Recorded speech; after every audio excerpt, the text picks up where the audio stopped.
চিকেনের best পার্টটাই breast part, তাই তো?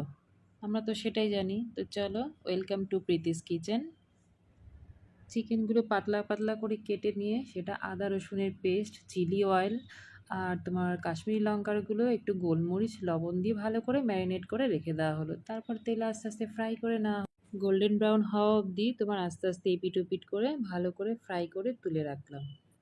তারপর দেখে নাও আর যা যা তোমার ঘরে ভেজিটেবিল থাকছে। আমার কাছে যেমন ছিল ক্যারট, ক্যাপসিকাম আর পেঁয়াজ আর একটু কাঁচা লঙ্কা কুচি আর বেশি পরিমাণে রসুন, সেটাকে প্রথমে তেলে দিয়ে দিলাম।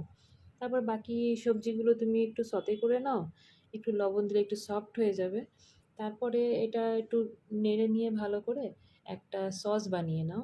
যে সসটা হলো তোমার সোয়া সস থাকছে, টমেটো সস থাকছে, একটু ভিনিগার, এর মধ্যে একটুখানি জল মিশিয়ে সেটাকে দিয়ে দাও।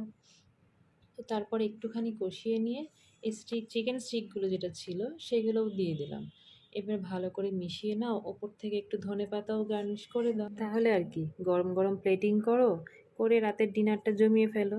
তবে অবশ্যই করে দেখো আর কেমন হয় একদম জানাতে ভুলো না। তবে হ্যাঁ, রেস্টুরেন্ট স্টাইল চিকেন ব্রেস্ট খেতে হলে রেসিপি ফলো করতে একদম ভুলো না।